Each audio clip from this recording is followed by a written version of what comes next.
은혜로 교회를 계속 자라게 하시는 것인 줄 믿고 여러분들이 이곳에서 더 크게 믿음 생활하면 좋겠습니다. 오늘 두 번째 복음이란 제목으로 로마서 말씀을 나눌 텐데요. 3주 전에 로마서 1장을 시작했고, 그리고 오늘 이제 두 번째로 로마서 1장 뒷부분 복음이라고 하는 이 스펙트럼을 가지고 로마서를 이제 다시 보게 되는데, 알고 있는 것처럼 유앙겔리온, 기쁜 소식, 희망의 소식, 모든 믿는 자에게 구원을 주신 하나님의 능력, 이것이 바로 복음인데, 잠시 복습을 하면 사도 바울은 이 로마서를 복음을 받아야 하는 로마에 있는 비신자들에게 쓴 게 아니라 로마에 있는 교회들에게 썼다라고 말씀드렸습니다. 그러므로 복음은 타인에게 전하는 소식이기 이전에 내게도 복음이어야 된다라고 말씀을 드렸죠. 기억이 나십니까? 기독교 신앙, 오늘 우리의 기독교 신앙이 힘을 잃은 가장 큰 이유가 있다면, 복음을 전하고 선교를 하고 설교를 하고 말씀을 전하지만 전하는 그 사람에게 복음이 없다는 거죠. 전하는 그 사람의 복음이 능력이 아니고, 복음을 전하는 그 사람이 복음을 상실한 채 그냥 전하기만 하고 있다. 이게 우리 교회의 현실입니다. 전도를 열심히 하는데, 복음을 받고 교회에 왔는데 교회에 복음이 없다는 거죠. 왜 사람들이 교회를 떠나는가? 교인들 때문에 떠나죠. 하나님 때문은 아니잖아요. 그럼 그 교인들 안에 아직도 생생한 복음이 없다는 것이고, 목회자에게 그 생생한 복음이 없는 채 컨텐츠, 내용만 전하고 있기 때문이 아닌가라는 겁니다. 로마에 있는 이 교회, 로마서 1장을 받아서 읽는 이 교회는 20년도 더 된 교회입니다. 오순절에 예루살렘에서 복음을 받았습니다. 성령의 역사하심을 경험했고, 베드로의 설교로 3,000명이 예수 믿었을 때 그 중에 로마에서 온 사람들이 로마에 돌아가서 교회를 시작했습니다. 바울이 로마에 있는 교회와 교인들에게 굳이 복음에 대해서 이렇게 깊게 기록할 필요가 없습니다. 그냥 복음을 전하자라고만 해도 됩니다. 너희가 만난 예수를 전하라라고만 말해도 되지만, 1장부터 16장까지 로마서를 이렇게 심도 있게 기록한 첫 번째 대상은 누구냐? 로마에 있는 교인입니다. 로마서를 함께 다루면서요, 오늘 은혜 받아야 될 첫 번째 대상, 복음을 받아야 될 첫 번째 대상은 바로 저와 여러분들이 되어야 할 줄 믿습니다. 그래서 가장 복음적인 메시지를 가장 복음 아닌 것처럼 붙들고 있는 게 누구냐? 아마 저와 같은 목회자일 겁니다. 이 구원의 감격과 능력에 사로잡혀 있어야 할 첫 번째 대상은 바로 복음을 누구보다도 많이 전하고 자주 전하는 목회자인 저 자신인데, 저를 비롯한 목회자들이 너무 오랜 세월 동안 설교를 하고 말씀을 나누다 보니 당연한 것처럼 생각했고, 내 안에 감격은 식어버렸고, 내 안에 열정도 식어버렸고, 무감각해지고 무기력해지고, 그것이 오늘날 무능한 목회 현실이 되지 않았나 생각을 합니다. 저는 이 말씀 전하면서요, 제 안에 말씀이 복음이 더 뜨거워지는 시간이 되기를 기도하고 시작했습니다. 그래서 3주 전에 그렇게 말씀드렸죠. 그때 복음이 아직도 복음이냐? 2000년 전에 예수님이 아직도 내게 예수님이냐? 내가 처음 예수를 만나서 예수를 고백했을 때 그 뜨거움이 아직도 내게 생생한가? 그걸 회복시키려고 날마다 발버둥 칠 때 복음은 살아있다고 믿습니다. 여러분, 예수님의 이름만 말해도 아직도 생생하게 구원의 감격 속에 살아야 할 그 복음이 저와 같은 목회자들의 입에서 사라져버린 거죠. 그냥 교회로 성도들을 데리고 오게 하고 성경 공부를 하고 제자 훈련을 했지만, 여러분, 이것은 지식을 전하는 것, 공부를 하는 것, 아는 것이 아니라 만나는 것입니다. 경험하는 것이고요.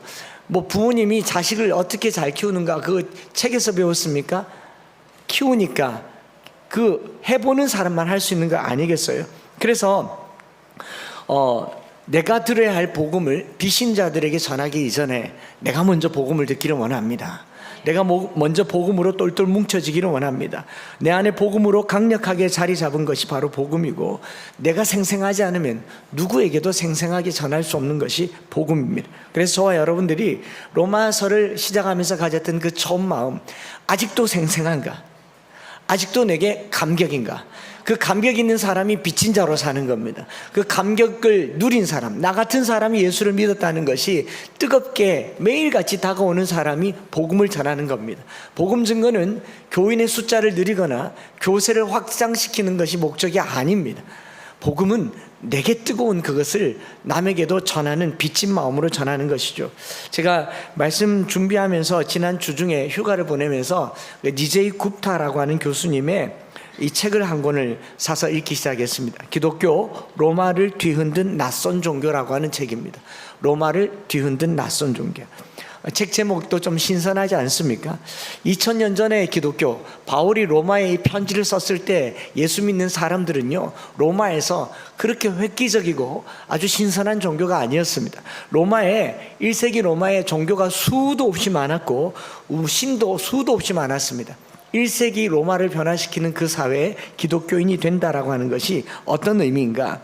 바울도 아덴에서 무수한 신들을 봤죠. 이름도 모를 신들을 봤는데 그 많은 신들 속에서 어떻게 기독교가 유일신이 되고 기독교가 로마를 전복시켰는가를 연구한 연구 보고서가 기독교 로마를 뒤흔든 낯선 종교라는 책인데요. 그 앞부분에 이런 표현이 있더라고요. 19세기 역사학자 피스텔 드 꿀랑주라고 하는 사람이 로마에는 시민보다 더 많은 신이 있었다. 신이 어마어마하게 많았던 거예요. 시민들의 숫자보다 신들의 숫자가 더 많았고, 로마 시대의 작가인 이 데플라니우스라고 하는 사람은 그리스도인들과 로마인들이 갖가지 욕망과 필요를 해결하기 위해서 새로운 신들을 만드는 경향이 그냥 문화였대요. 자고 일어나면 신이 하나 생기는 시대. 하나 만들어 드릴까요? 거기 이런 표현이 있습니다. 각 사람이 자신만의 유노와 게니우스, 로마 신에 나오는 이 신화에 나오는 수호신들의 이름인데, 자신만의 신을 섬겼기 때문에 하늘의 신들의 숫자가 인간의 수보다 더 많았다. 그래서 그리스 로마 신화가 나오잖아요.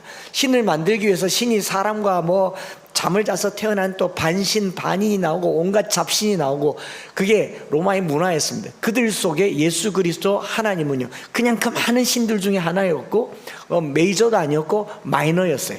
아주 그 미세하고 또 힘없고 가난하고 종들이었던 그리스도인들이 어떻게 그 많은 신들을 뒤집고 유일신 신앙으로 로마를 변화시켰는가? 그게 로마에서 그리스도인이 된다라는 것의 의미다라는 겁니다.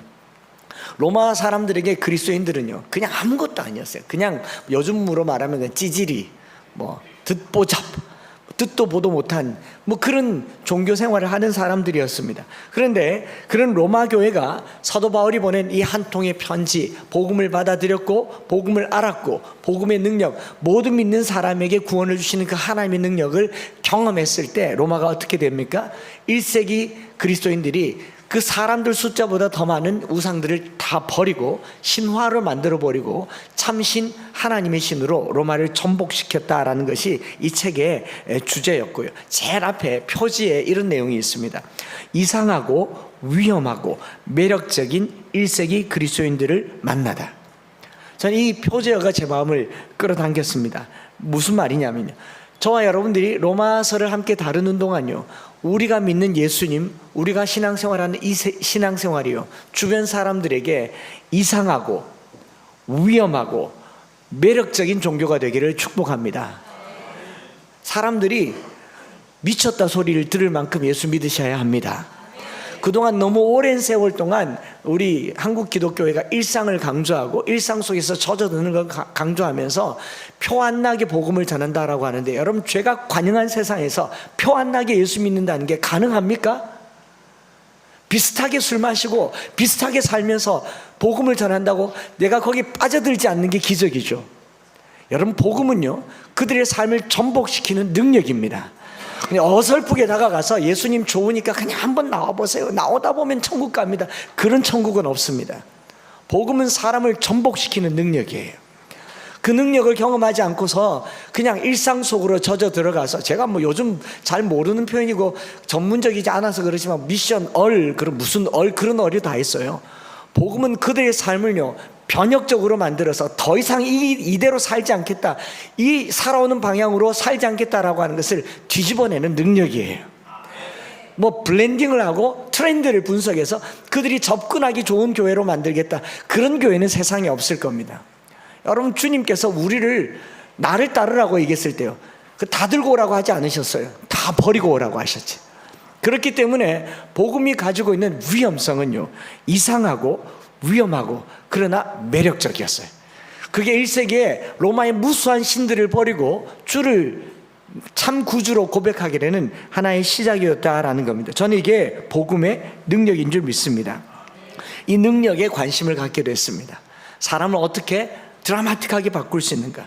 그래서 복음의 능력을 먼저 내가 경험하고 내 변화된 삶이 내 주변에게 확산되어 가는 것, 이것이 복음을 전하는 것 아닌가 생각을 하면서요, 오늘 두 번째 로마서 1장 18절부터 32절을 읽게 되었는데, 우리가 읽은 본문을 떼어서 읽어보면요, 뭐 온갖 구질구질한 죄의 양상들, 마음에 하나님을 두지 않았던 삶의 결과들을 이렇게 죄의 목록들을 보니까 우리가 읽을 때는 그냥 눈으로 이렇게 읽지만, 만약 여기에다가 풋노트를 달기 시작하면 우린 좀 심각해집니다. 와, 여기 보면 뭐 썩어지지 아니하는 하나님의 영광을 썩어질 사람과 새와 짐승과 기어다니는 동물 모양의 우상으로 바꾸느니라. 우리랑은 크게 상관이 없어서 괜찮아요. 그런데 쭉 내려가서 부끄러운 욕심에 내버려 두셨으니 여자들도 술리대로 또 남자들도 술리대로 쓰기를 버리고 음욕이 불리듯 하며 각주 일달아서 김집사 지난주에 한 일을 내가 알고 있다 그래 여기다 또 쓰는 거예요. 요 정도도 우리는 이 정도는 안 하지 않습니까? 그런데 조금 더 내려가서 뭐 불의, 추악, 탐욕, 악의, 시기, 살인, 분쟁, 사기, 악독, 수군수군, 풋노트 달아서 이권사 저기 뒤에 가서 수군수군했지 하고 막 달면은 이거 읽기가 쉽겠습니까? 안 쉽죠. 그런 것들을 쭉 놓아두었는데, 그냥 처음 본문을 읽기 시작할 때는 우상숭배나 동성애나 뭐 살인 이런 것들은 나와 상관이 없기 때문에 읽는데 크게 문제가 없어요. 그런데 계속 읽어 나가다 보면 뭐 한 21개 정도의 죄가 나오는데, 그 중에 저와 여러분들이 뭐 기껏해야 한 2-3개 정도 될 겁니다. 소위 말해서 다는 아니니 다행일 것 같은 그런 죄 목록을 보면서 아이고 그래도 나는 좀 낫다, 이 정도 생각을 하고 있는지 모르겠습니다. 뭐 19절부터 25절까지는 하나님 없음, 불경건을 말하고 있고요. 26절부터 32절은 의롭지 못한 삶에 대한 죄의 여러 가지 카테고리가 있는데, 여러분이 21개만 죄라고 얘기한다면 우리는 그래도 좀 괜찮은 사람일 수가 있습니다. 이 중에 뭐 혹시 살인하고 다니는 사람 있습니까? 간음하고 다니는 사람 있습니까? 아닌 것 같지만 몰라요. 여러분 CCTV로 아니면 파파라치처럼 일주일만 따라다니면 몰라요. 지난주에 말씀드렸지 않습니까? 김 집사님, 지난주에 제가 봤는데 그 술집 앞에서 모텔에서 모르지 않겠습니까? 그냥 이렇게 얘기하면 뭐 여기서 벗어날 수 있을지 모르겠지만, 만약에 하나님께서 바울을 통해서 우리의 모든 죄악을 다 열거한다면 로마서 16장까지 죄를 다 써도 불가능할 겁니다. 아닌가요? 단순히 우리가 여기 있는 죄의 목록들만 가지고 나는 다행이다라고 생각할 만한 게 아니고요, 이 본문을 읽을 때 나와 상관없는 세상 사람들의 죄 목록처럼 본다면 여러분들 안심이라고 생각할지 몰라도 본문의 의도는 그것과 상관이 없습니다. 우리가 우상숭배 안 하니까 괜찮다, 동성애를 안 하니까 괜찮다, 동성애자들을 향해서 그렇게 손가락질하면서 나는 거룩한 것처럼 얘기하지만요, 뚜껑 열어보면요 다 똑같습니다. 아닌가요? 흥분하지 마세요. 저들을 향해서 뭐 정죄하지도 마세요. 놀라지도 마세요. 저나 여러분들이나 다를 게 하나도 없다, 이런 이야기인 거죠. 그래서 이 1장 18절부터 32절까지의 죄 목록만 단락이 아니라 2장으로 넘어가 보면 로마 사람들 뿐만 아니라 유대인들인 너도 그렇다, 나도 그렇다, 우리도 모두가 그렇다. 그래서 3장 23절에 결론이 뭐냐, 모든 사람이 죄를 범하였음에 하나님의 영광에 이르지 못하더니. 이 1장 18절부터 32절까지는 서론에 지나지 않고요, 이걸 잘 몰고 가서 우리 모두가 다 뭐다? 죄인이라는 것을 나타내는 게 이 본문의 목적입니다. 그래서 예외 없다라는 거죠. 이 본문은 죄의 정도를 말하는 게 아닙니다. 여러분, 만약에 암이 걸렸는데 어느 부위가 중요합니까? 병원에 정기검진을 하는데 암입니다 라고 얘기할 때 다행히 족입니다, 가슴을 쓸어내릴 수는 있겠지만, 말깁니다 그러면 절망할 수는 있겠지만, 내 몸에 암이 있다라고 하는 것은 그 자체가 나로 하여금 어떻게 만듭니까? 그래서 우리나라 사람이 몸에 혹이 있는데 악성입니다, 암입니다라고 하면 첫 번째 질문이 뭐냐면 몇 기입니까? 뭐 치료가 쉬운 것이든 어려운 것이든 상관하지 않아요. 얼마나 더 살 수 있습니까? 이렇게 묻지 않습니까? 왜냐하면 어느 부위가 되었든 내 몸에 암이 발병하면 전이의 위험도 있고 재발의 위험도 있고 진행 속도의 위험도 있기 때문에 그것이 결국 죽음에 이를 수밖에 없다라는 것을, 그리고 의사는 하나님이 아닌데도 불구하고 뭐 그냥 당당하게 얘기합니다. 그만큼 통계가 있으니까 이 정도 암이면 4개월 넘기기 어렵습니다. 6개월 넘기기 어렵습니다. 마치 하나님처럼 죽을 날을 이렇게 받아주는 게 암이잖아요. 여러분, 이 암이라고 하는 게 죽음과 연결해서 이해가 되는 질병이라고 한다면 본문에 드러난 죄, 여기는 21가지의 죄는요, 그것이 우상숭배가 되었든 동성애가 되었든 아니면 우리 아주 가까이에 있는 비방하는 자, 또 뭐 교만한 자, 자랑하는 자, 부모를 거역하는 자, 다 똑같은 암병에 걸린 거랑 다를 바가 없다라는 겁니다.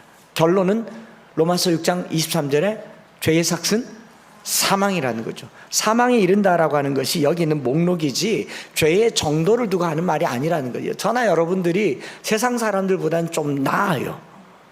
그렇지 않습니까? 사기 정도는 안 치지 않습니까? 아닌가? 뭐 그래도 조금 낫잖아요.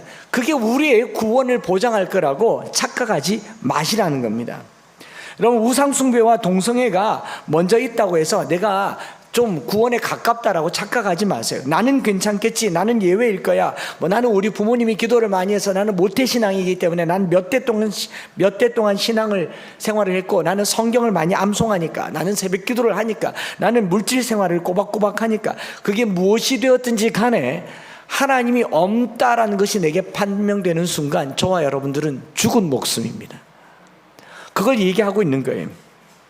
오늘 우리가 읽은 본문 28절부터 31절에 뭐 지금 다 읽진 않아도 거기 있는 목록들 정도만 되면, 그리고 우리도 여기 포함된다 생각하지 않겠습니까? 불의, 추악, 탐욕, 악의가 뭐 내가 악의를 가지고 살진 않지만 누가 나한테 조금만 싫은 소리 해도 속에서 뭐가 올라옵니까? 안 올라옵니까?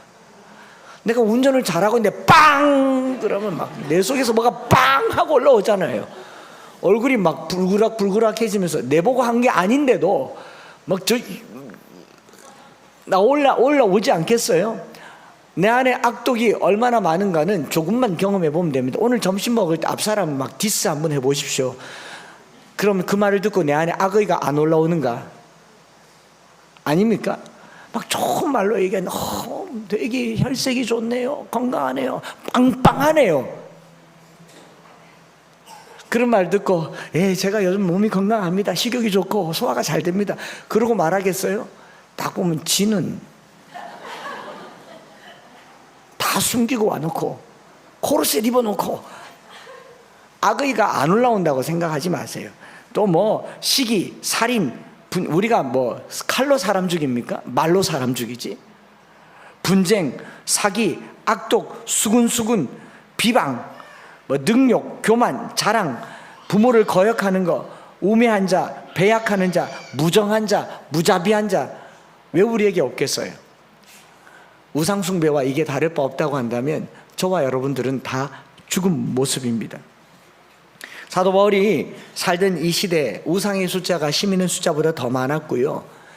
그 시대에 이 문화적인 타락이라고 하는 것은 그냥 의례 그랬습니다. 동성애도 그냥 우리가 동성애만 딱 찍어서 본다면요, 로마 시대 때 어마어마했습니다. 지금은 법으로 정해서 내 성의 선택권을 내가 정한다고 해서 뭐 8가지 성의 종류, 뭐 미국에는 캐나다는 26가지의 성의 종류가 있고 그거 악하고 음란하고 폐역하다고 하지만 교회에서 하나님께서 보는 더 악한 죄악도 있다라는 게 지금 이 시대가 아니겠습니까?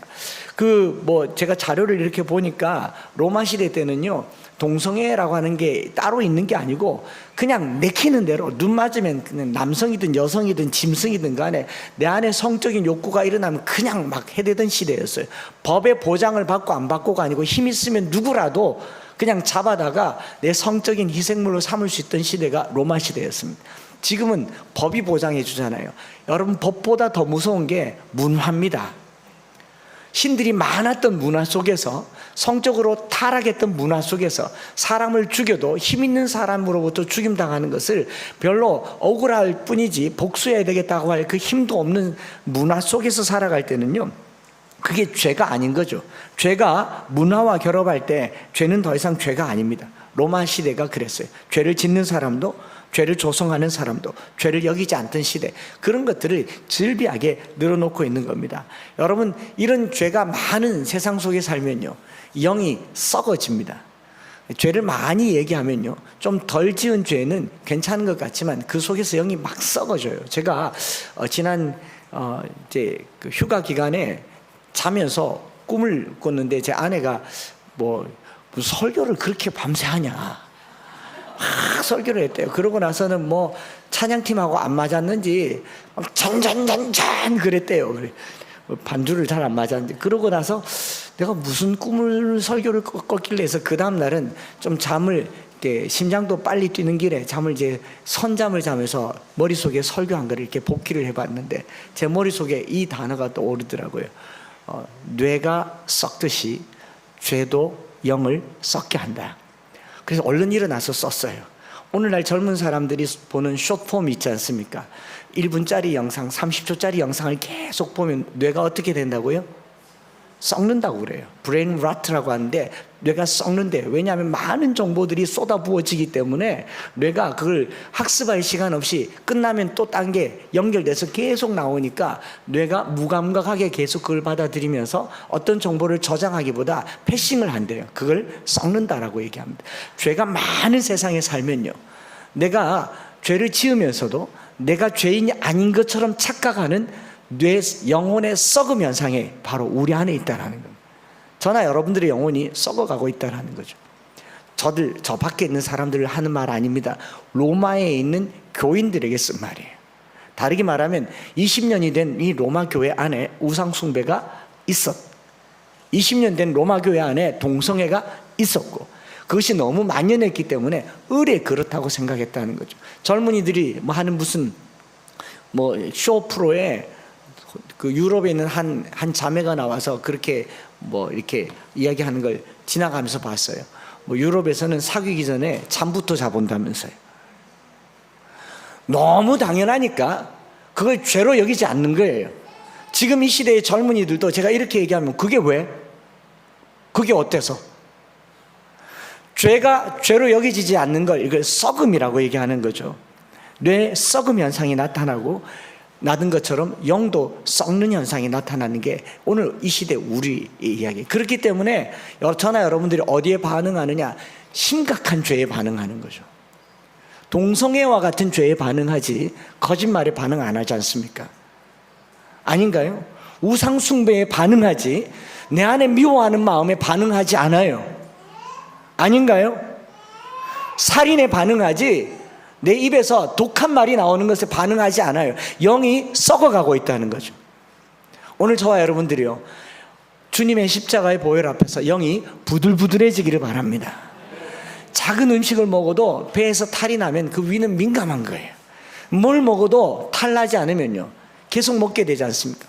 처음에는 술 한 잔 먹었을 때 얼굴이 파개지고 막, 저만 해본 것처럼 그렇게 보지 마세요. 지금은요, 10잔을 먹어도 그 떡이 없다고 그러잖아요. 그게 썩어가는 거예요. 오늘 우리 안에 죄에 민감한 저와 여러분들 되시기를 바랍니다. 이걸 죄의 보편성이라고 하죠. 로마서 1장 32절 마지막 절이 이 이야기의 결론 부분일 것인데, 저희가 이 일을 행하는 자는 사형에 해당한다고 하나님의 정하심을 알고도 자기들만 행할 뿐 아니라 또한 그 일을 행하는 자를 뭐한다? 옳다 하느니라. 죄의 보편성, 한나 아렌트의 히만의 예루살렘 보고서에 나오지 않습니까? 다 하니까 나는 괜찮다고 하는 거죠. 오늘날 우리 교회들이 이거 제가 입으로 담기 되게 어려운 조심스러운 표현인데, 오늘날 우리 교회들이 동성애에 대해서 막 덕달같이 분노하는 이유는 우리는 그럴 가능성이 없기 때문에 그래요. 근데 만약에 제가 여러분들에게 신천지를 비롯해서 거짓은 사탄입니다, 마귀가 하는 일입니다, 죽어도 거짓말을 하지 마십시오, 이렇게 얘기하면 여러분들은 또 다르게 생각할 거면 굳이 저런 걸 가지고 오늘 이 시대에 하얀 거짓말도 있고 필요에 따라서 하는 거지. 그러나 도산 안창호 선생님은요, 죽어도 거짓말을 하지 않겠다. 예수 믿는 심정으로 죽어도 거짓을 입에 담지 않겠다. 그것 때문에 일본 순사에게 잡혀서 감옥 갔잖아요. 정직하게 살려고. 거룩이라고 하는 것이 수준을 계속 낮추니까 더 악한 사람들에게 반응하고 그것으로 나의 악을 덮으려고 하는 성향이 있습니다. 오늘 로마서 1장에 나와 있는 이 죄의 모든 죄의 목록은요, 그것이 무엇이든지 간에 다 죽습니다. 그러니 저와 여러분들은 여기서 자유롭지 못하다는 것을 인식하는 데서부터 복음이 시작되기를 축복합니다. 그래서 로마서 1장은 당시 로마 사람들의 죄악을 폭로하는 것이 아니라 하나님이 없는 삶의 모양을, 양상을 나타내면서 오늘 우리에게 이렇게 말합니다. 저와 여러분들이 바로 여기 있다는 거죠. 저와 여러분들은 죽을 목숨입니다. 1장 24절에 반복되는 몇 가지 표현이 있습니다. 하나님께서 그들을 마음의 정욕대로 더러움에 내버려 두사, 26절에도 부끄러운 욕심에 내버려 두사, 28절에도 상실한 마음대로 내버려 두사. 이 내버려 두었다라는 말을 쓰잖아요. 파라디돔이라는 말을 쓰는데 이 옆에 두었다, 제쳐 두었다라는 말인데 이 원문의 의미를 조금 더 문맥에서 보면 포기했단 말이에요. 하나님이 포기한 인생의 결과가 이렇다라는 겁니다. 여러분, 하나님이 포기하면요, 이런 삶을 살게 됩니다. 그럼 오늘 우리가 왜 이 지경이 되었는가를 살펴본다면요, 하나님이 포기하는 삶의 결과이니만큼 오늘 기도할 때요, 주님이 포기하지 않는 삶이 되기를 원합니다. 그렇지 않겠어요? 옆집에 누가 잘못하면 가서 하지 마라, 하지 마라. 세 번쯤 하다가 그 다음에는 말해요, 안 해요? 왜 안 합니까? 남의 자식이니까. 아내가 남편에게 잔소리를 하다 왜 안 해요? 내가 안 낳았으니까. 남편은 아내에게 버림받기 딱 좋은 위치에 있어요. 평생을 살면서 뭐 잘한 게 있겠습니까? 데리고 살아주는데 감사하시기 바랍니다. 왜냐하면 피가 안 섞인 남편을 계속 하지 마라, 하지 마라, 하지 마라 하다가 말이 안 통하면 말해가 뭐 하겠노, 입만 아프지 그러고 포기하는 그 순간 남이 되는 거예요. 그런데 자식들한테는 그렇지 않아요. 언제까지 합니까? 죽을 때까지 해요. 왜? 내가 낳았잖아요. 내 피가 섞였잖아요. 그런 것처럼 하나님이 파라디돔이란 말은 내버려 두셨다라는 말로 하나님이 우리를 버리실 분이 아니잖아요. 하나님이 우리를 버리실 분이 아닌데 누가 하나님을 버렸냐? 우리가 하나님을 버린 거죠. 그래서 1장 28절에 이렇게 말하죠. 마음에 하나님 두기를 싫어하는 상태. 그걸 전적 부패라고 얘기합니다. Total depravity. 칼빈이 말하는 이 5대 강령의 첫 번째가 우리 인생은요, 전적으로 부패됐는데 하나님이 우리를 버린 게 아니라 우리가 마음에 하나님을 두지 않은 상태, 더 이상 손 쓸 수 없는 상태. 이거를 성경에 아도키모스라고 얘기합니다. 아도키모스라는 말은요, 상실한 마음대로 내버려 두사, worthless, 가치 없게 만들었다는 거죠. 누가요? 우리가 하나님을 가치 없는 존재로 만든 거죠. 이걸 버림받았다라고 말합니다. 고린도후서 13장 5절에 너희는 믿음 안에 있는가 자신을 시험하고 너희 자신을 확증하라. 그리스도께서 너희 안에 계신 줄 너희가 알지 못하느냐. 그렇지 않으면 너희는 뭐한 자가? 버림받은 자다.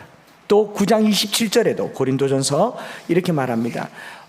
내가 남에게 전파한 후에 자신이 도리어 버림을 당할까 두려워합니다. 오늘 우리의 교회를 두고 하는 말이잖아요. 우리 교회가요, 하나님께 버림받을 수 있다는 것을 두려워하고 떨며 신앙생활을 해야 된다라는 겁니다. 교회 다닌다고 구원받는다고요? 예수 이름 부른다고 구원받는다고요? 아니요. 버림받을 수 있습니다. 버림받을 수 있다고. 이거 로마에 있는 교인들에게 한 말입니다. 저와 여러분들이요, 버림받게 되는 그 상태를 두려워하고 떨며 구원의 자리에 나아갈 수 있기를 소망합니다. 어떤 상태가 버림받은 상태냐? 손 쓸 수 없는 상태. Total depravity라는 말은, 전적 부패라는 말은요, 손 쓸 수 없는 상태. 이제 지난주에 병원 다녀왔으니까 이 말씀을 하고 우리 마무리를 할까 합니다. 의사가 치료를 하다가 의술의 한계가 왔습니다. 더 이상 안 됩니다. 의사가 손을 놓은 상태. 그게 버림받은 상태입니다.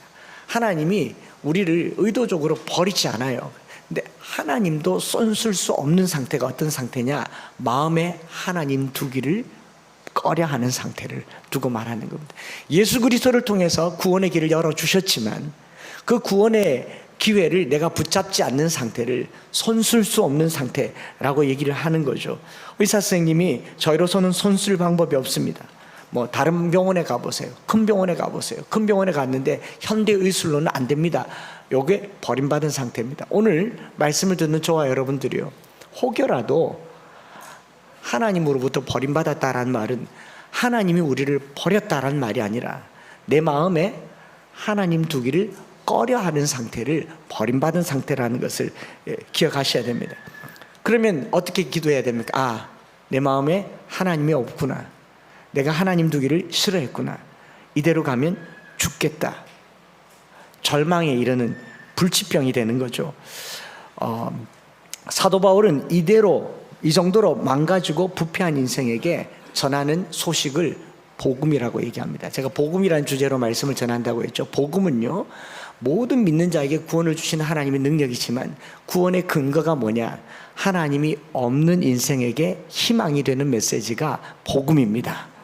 오늘 저나 여러분들이 교회를 다니지만 내 안에 하나님 두기를 꺼려하진 않습니까? 하나님 두기를 싫어하진 않습니까? 모든 믿는 자에게 구원을 주시는 하나님의 능력이 저와 여러분들에게 넘쳐나는 이 시간 되기를 원합니다. 제주에서요,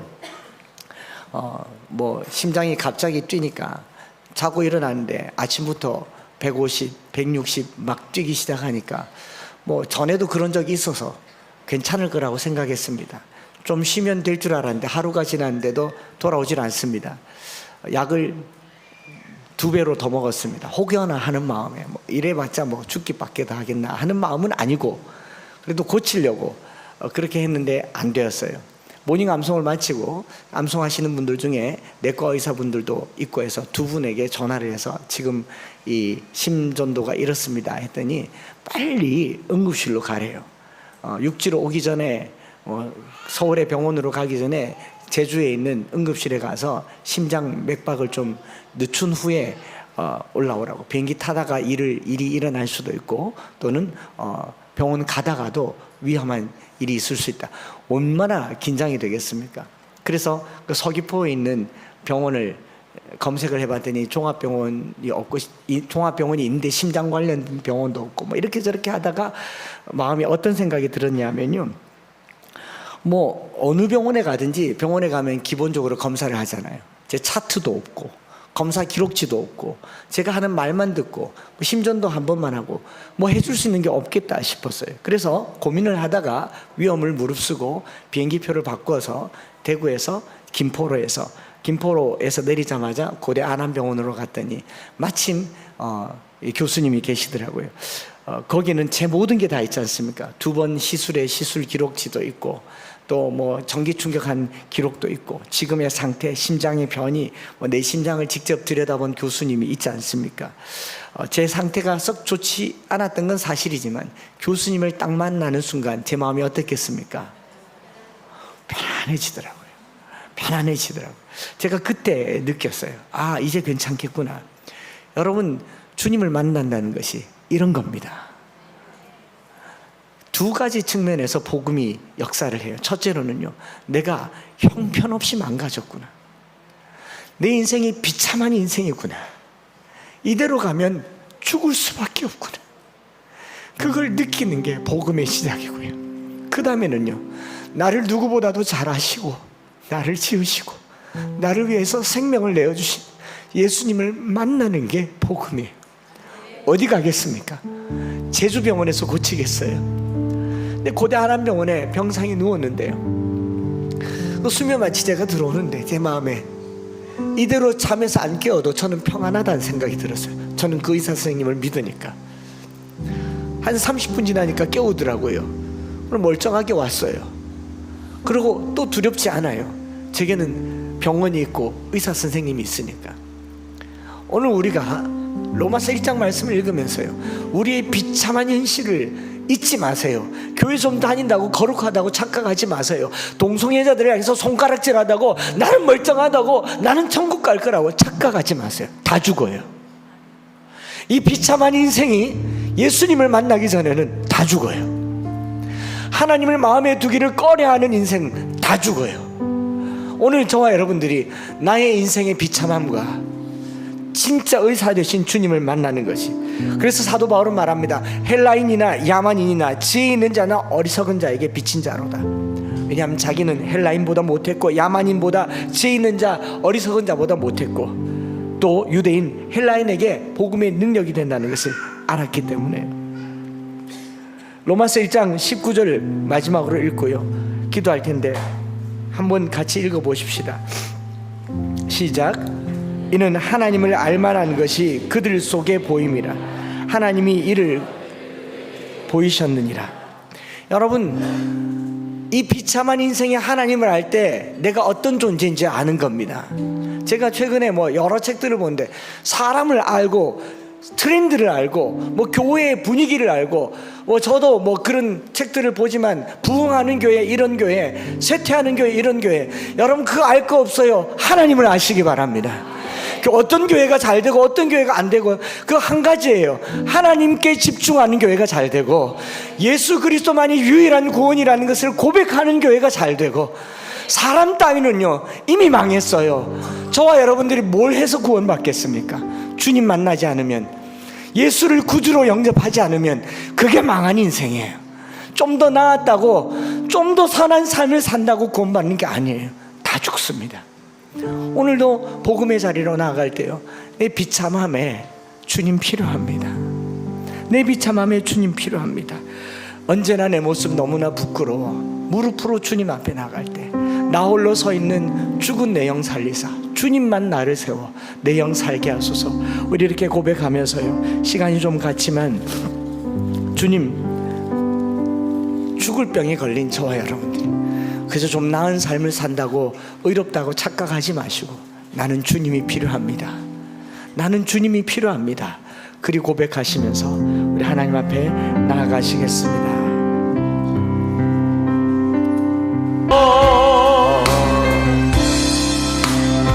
우리 자신을 한번 생각해 보십시오. 내가 좀 낫다고 생각하세요? 내가 저 밖에 죄 짓는 사람들보다, 적어도 그들보다는 낫다고 생각하세요?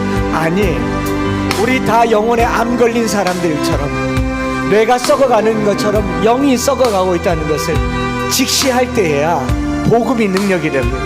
주님, 내가 주님 없으면 죽을 것 같습니다. 내가 주님 만나지 않으면, 내 마음에 하나님을 두지 않으면 저는 죽은 목숨입니다. 이 처절함과 절박함을 가지고 우리 다시 한번, 안에 주님 내 안에 나를 세워주소서.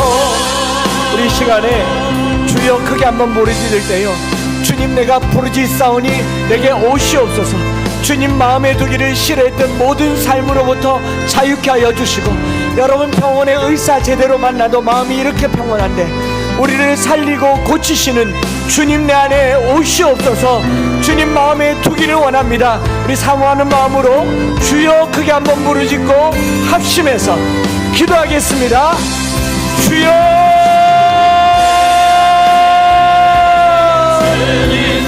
주여, 주여, 주여. 사슴이 신의 문을 찾기에 갈급함 같이 내 영혼이 주를 찾기에 갈급합니다. 하나님 마음에 두기를 싫어했던, 하나님을 마음에 두기 싫어했던, 하나님 내 이 더러운 영을, 죽어가는 영을, 썩어가는 영혼을 마음에 하나님 두기를 싫어했던 이 상실한 마음을, 부패하고 타락한 마음을 주님 앞에 올려드립니다. 내 안에 불의와 추악과 탐욕과 악의와 시기와 살인과 분쟁과 부모를 거역함이 가득한 이 영혼을 불쌍히 여겨주시옵소서. 살려주시옵소서. 살려주시옵소서. 내 안에 들어오셔서 나를 주님이 원하는 사람으로 만들어주시고, 주를 영접하는 사람 되게 하여 주시고, 내 마음에 주님을 두는 삶이 되게 하여 주시고, 하나님 없이 살아가는 내 영혼이야말로 망한 인생이고 죽은 인생인 것을 주님 고백하오니 살려주옵소서. 살려주시옵소서. 살려주시옵소서. 주여, 내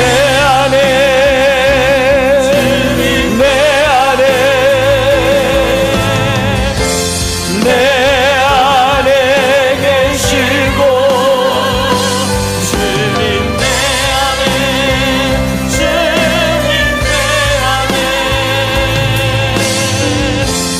나를 세워주소서. 하나님, 우리야말로 상실한 마음에 사는 자들 아닙니까?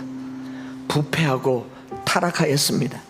교회 다닌다고, 신앙생활 좀 한다고, 기도 좀 한다고 세상을 향해서 손가락질했다면 우리야말로 상실한 마음에 내버려진 자인 것을 주님 말씀하여 주셔서 감사합니다.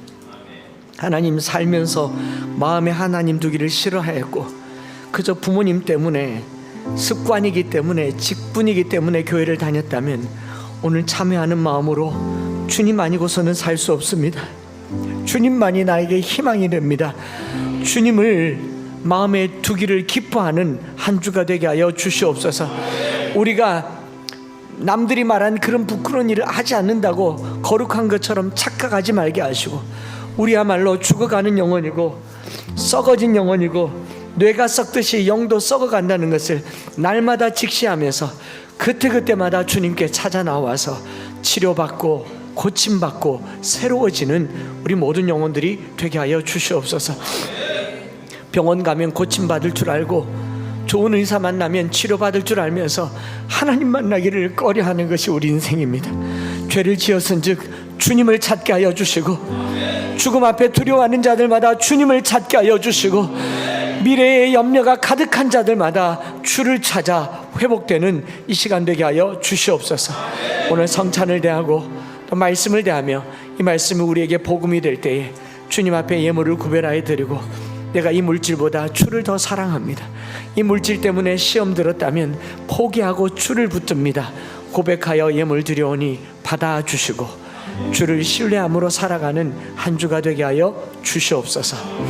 구주 예수 그리스도의 크신 은혜와 아버지 하나님의 변함없으신 사랑하심과 성령 하나님 위로교통 충만 역사하심이, 예수를 마음에 두고 주님을 가까이 두고 살기를 소망하며 무슨 일이든지 이 썩은 영혼들이 주님 만나 새롭게 되기를 소망하는 사랑하는 모든 성도들 머리머리 위에 이제로부터 영원토록 함께 있을지어다. 아멘.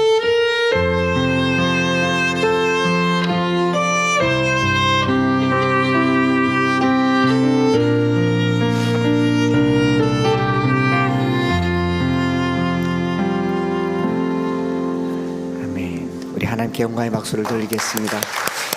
점심 드시고 교제하신 후에 오후에 또 다시 만나도록 하겠습니다.